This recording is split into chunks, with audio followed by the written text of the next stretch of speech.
Yes, ladies and gentlemen, welcome to the first ever actually Patreon Wrestle Addict Radio, Patreon exclusive of Watch the Throne. Of course, I am your host, King Rickie Rozay. You might know me from being the lead host of Kings of the Rings podcast, as well as also being the general manager of Wrestle Addict Radio itself. So, if you've never seen me before, welcome. Shout out to all my Patreon people, Wade, the Vaz family, Jermaine, and everybody else that I'm probably forgetting. Slack, of course, and everybody else under the sun, of course, on our Wrestle Addict Radio family. So, subscribe to us, patreon.com/Wrestle Addict Radio, for more exclusive content besides this. So, if you've never seen Watch the Throne before, I did one when Kings of the Rings podcast had their own Patreon, and now I'm kind of bringing it back.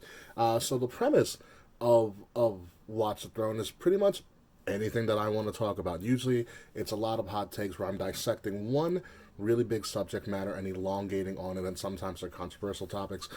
Sometimes they're just topics of discussion and the hot button issue at the moment. Obviously, there's been a lot of things going on in wrestling, especially with the COVID-19 situation and the coronavirus situation going on. Obviously, there's NXT in the background from this past week or so in an empty arena in the Performance Center. Obviously, we have had a lot of issues, and the world has been on lockdown.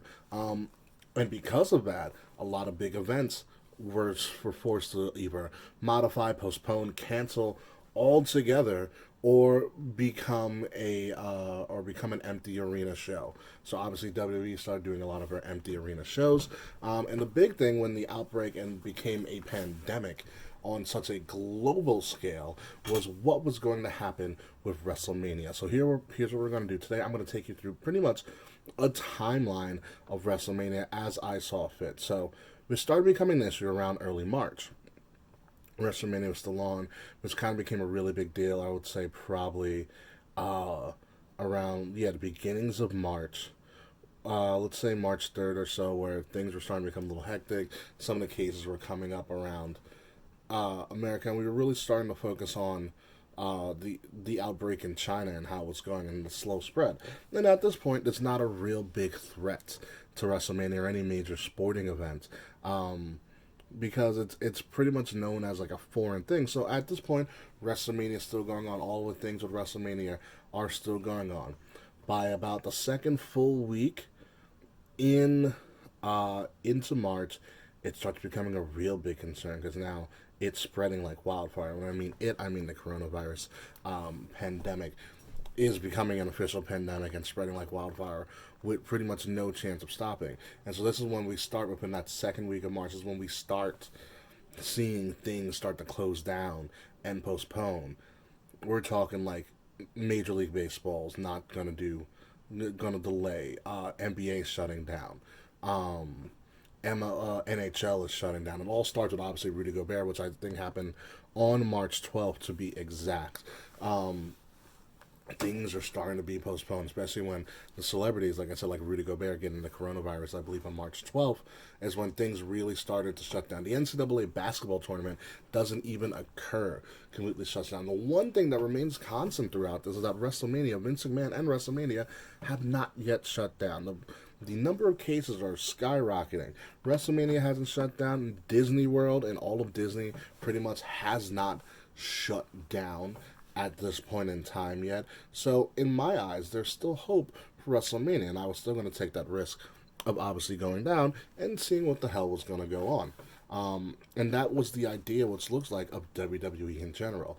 So they waited to pretty much the final hour. They waited till after Disney World closed. After the mouse tapped out, they finally called it quits on WrestleMania as it was, and they had to postpone. And now they started to come up with a contingent plan. Is when they started doing, obviously, as you can see, these empty arena shows where they produced Raw and SmackDown from. But they never really talked about what they were going to do at WrestleMania, what they were going to do with, obviously, the Hall of Fame and TakeOver and all those things. Obviously, we know now that TakeOver is pretty much going to be, or all the TakeOver matches are going to be on an NXT show in the future, I believe April 1st, which again is also really ironic, it being April Fool's Day. So don't be surprised if there's another trick up WWE's sleeve. So what happened was when they said they were not going to do Tampa, The big idea is like, what are we going to do now? So, things saying maybe we're going to do empty arena from the performance center. WWE didn't really say yes or say no. They kept going on with their shows like WrestleMania was still going to occur, but nobody really knew where. Then the big rumor came out around the third week in March that WrestleMania was going to potentially be postponed to and be shot at Madison Square Garden on June 7th. Here's how that rumor got started. And here's what the rumor came around Twitter from a pretty reliable source, according to everything that I've read, is that WWE, like most big events, like I mentioned on the podcast before, takes out an insurance policy on the event. It's always good to have insurance, even if you're WWE and $1 billion corporation.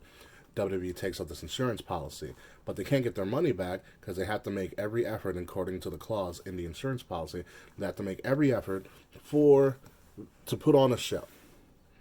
And if they can't put on the show, then they can collect their money back, but they have to make a reasonable effort.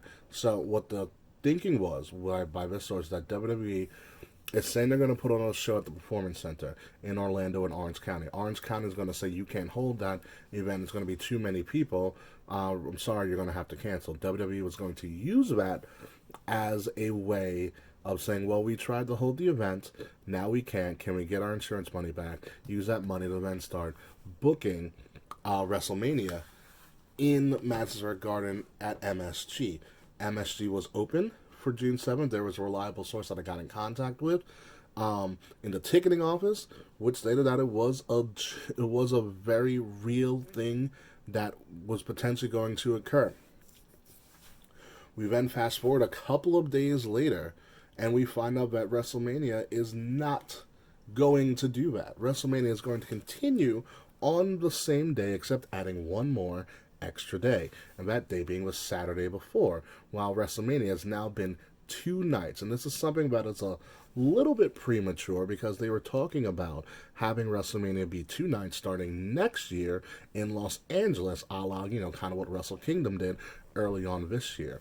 But due to the coronavirus, it kind of had to force their hand. So WrestleMania is now officially 2 nights, being Saturday and Sunday. So Saturday, April 4th, Sunday, April 5th, being on the WWE Network and also being hosted by NFL superstar probably future Hall of Fame tight end Rob Gronkowski, a.k.a. Gronk, who, by the way, also signed with WWE. So all signs point to things are going to try to go on as planned, as usual, even amid the coronavirus. We're still going to have some resemblance of WrestleMania, even though it doesn't still feel like WrestleMania season. We're at the precipice right now, WrestleMania, and it does not feel real. It doesn't. It obviously doesn't feel real at all. So here's what's going to happen.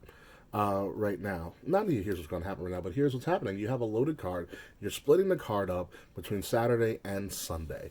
The stuff was pre-recorded and pre-taped. Most of the matches were pre-recorded and pre-taped due to you have international people and there were travel bans going on and borders closing, so you got to get people in and out as fast as possible, a la Brock Lesnar, who lives in Canada at this current moment in time, and a couple of other foreign people who may be back home or quarantined.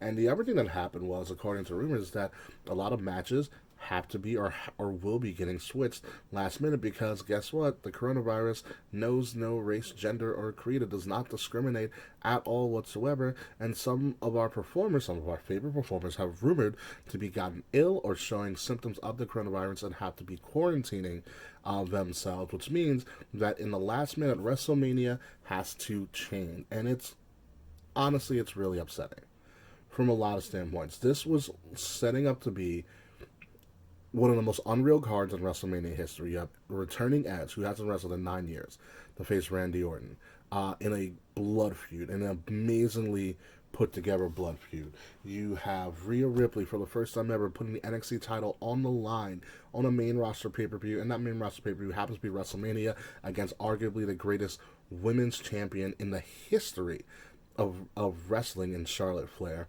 You have the Phenomenal One versus the Phenom, Undertaker versus AJ Styles, just a clash of generations and styles, no pun intended. That's literally a dream match. You have Brock Lesnar versus the former chosen one, Drew McIntyre, a guy who has risen legitimately from the ashes to become one of the most popular people and could actually, and has been put together to actually potentially take down Brock Lesnar. I know Issa is going to be mad at me for saying that, but that's the God's honest truth. You have Daniel Bryan versus Sami Zayn for the Intercontinental Championship. You have, you also have the Usos versus the New Day versus Miz and a returning John Morrison. Welcome back, John Morrison, for the SmackDown Tag Championships in a triple threat ladder match. This card is unbelievable. Not even that card. Let's go to NXT TakeOver. You have the women's ladder match to figure out who's the number one contender. You have Gargano versus Ciampa in whatever feud it was going to be, because I do believe, after watching this NXT right here, that they were going to set it up and they were going to make it in Hell in a Cell match, and it was going to be a surprise Mania match. You also have the North American Championship in a triple threat: Dijakovic versus Keith Lee, versus Damian Priest. You have obviously the NXT Championship, which would have been Adam Cole, the longest reigning NXT champion ever, versus probably NXT's greatest creation, the Velveteen Dream. And I surely do believe that it was going to be Velveteen's Dream time to shine and dethrone Adam Cole. And you have whatever else the tag team division was going to do. You have a Hall of Fame, okay, where we were going to see Batista get in. We were going to see the British Bulldog finally get his due to come in. The Bella Twins were going to go into the Hall. And now none of that is going to happen. Everything is changing. This coronavirus thing is real and it's altering. And wrestling may never be the same from this. Or WrestleMania may never be the same from this. Does this 2-hour experiment work? Who knows? Will people tune in? Who knows? Wrestling and WWE have been trying their best to make wrestling be the kind of escape for everybody. And they did that by putting wrestling on currently. Like I said, I've been pointing to this the entire time. They've also, tried their best with marketing. They've been showing old WrestleManias on ESPN for the last couple of weeks. Big deal. Really, really big deal. Trying to get more eyes on the product is supposed to be their most lucrative time, and they're not going to be making nearly as much money as they probably would if the coronavirus did not exist and social distancing, this, that, and the third. And we don't even know if any of the matches that are even scheduled are even going to occur, because a lot of rumored superstars have not been able to perform due to being quarantined or, showing symptoms of the coronaviruses and self-quarantining themselves. So WrestleMania has gone from being one of the most epic events, one of the most epic WrestleManias, on paper at least, to becoming something that's kind of just a shamble, not even a shamble of themselves, but just something that we've not expected before. We're in an unprecedented time in wrestling. We don't know what's to occur. But if you truly enjoy wrestling, if you truly use this as an escape, if this is something that entertains you on a week in and week out basis, if this is something that you want to get other people into, what better time than right now? Call your friends, go on Skype, watch WrestleMania together, watch day 1 and day 2 together. Show your love for the sport. Show support for these men and women who are performing in front of nobody, okay, for our entertainment. If you are a true wrestling fan, you're going to tune in WrestleMania, and you're going to do the best you can to enjoy yourselves. And also stay safe, stay humble, clean your hands, wash your hands, clean your ass, all that hot stuff. Maintain social distancing. The more we do that now, the closer we'll be back to normal, because I swear to God, if I miss SummerSlam, I will whip all of your asses. But be that as it may, we're going to stay positive for right now. Again, folks, this is King Rickie Rozay of King's the Rings podcast and general manager of Wrestle Addict Radio. This has been the sad, sad case of WrestleMania 36, the Tampa WrestleMania that would have been.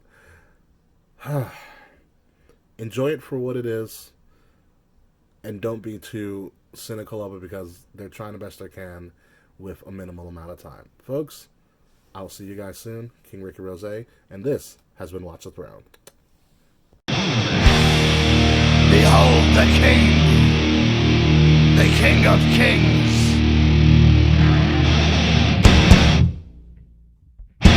on your knees, dog.